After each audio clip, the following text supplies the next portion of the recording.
acheteurs radio pour essayer de comprendre quelles sont les contraintes qui se posent en matière de production pour les acteurs de la radio, donc en termes de production, les contraintes qu'ils ont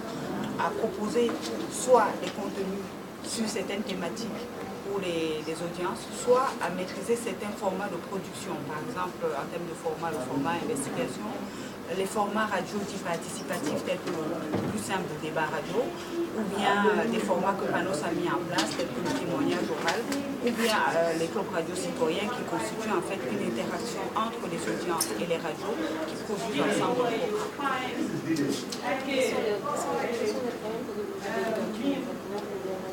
Mais écoutez, en fait, comme ça, à première vue de l'expérience du projet que nous avons mené, donc le projet de plateforme panafricaine radio, on s'est rendu compte que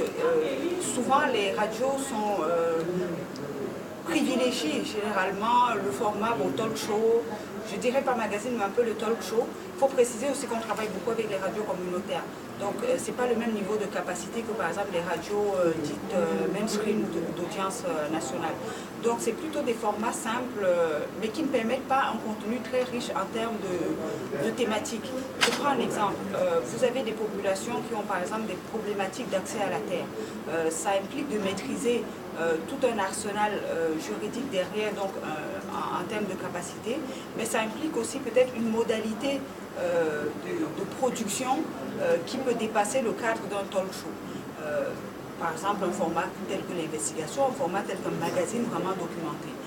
Donc c'est d'essayer de comprendre un peu à quelles conditions on peut les accompagner pour avoir cette production-là beaucoup plus qualitative, mais sans négliger quand même le côté, il faut donner la voix aux citoyens. Et quels sont les formats les plus appropriés? Par exemple, si on prend l'interaction avec les radios,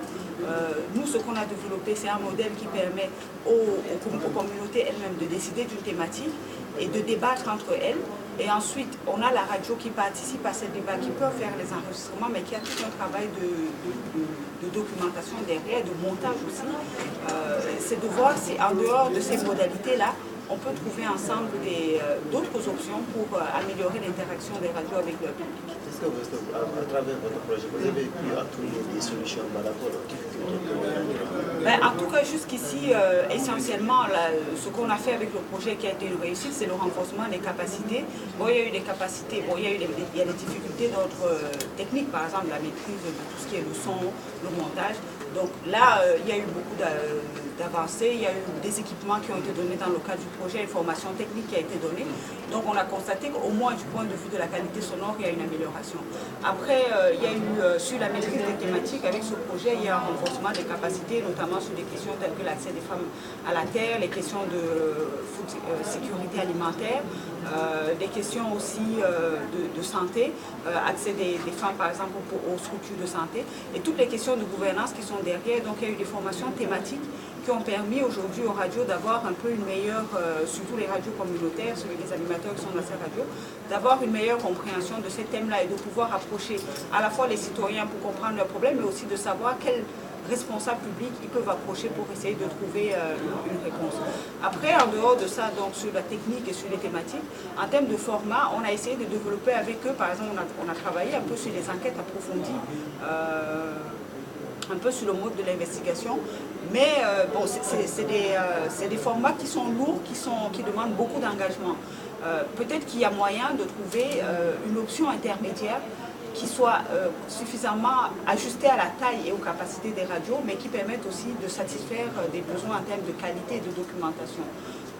On a essayé aussi des magazines, donc les magazines, il y a eu des progrès là-dessus.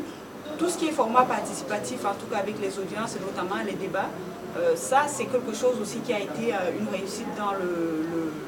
projet, notamment en ce que ça s'est bien passé pour les radios, mais aussi ça a produit des changements au niveau des audiences quand on a diffusé sur des problèmes que les gens rencontraient, ils ont pu trouver des solutions, notamment, bon, je parle toujours beaucoup d'accès à la terre parce que c'est un problème important, mais c'est aussi là par exemple qu'on a eu des solutions où des gens qui avaient été privés de terre qui ont pu voir la décision retourner en leur faveur.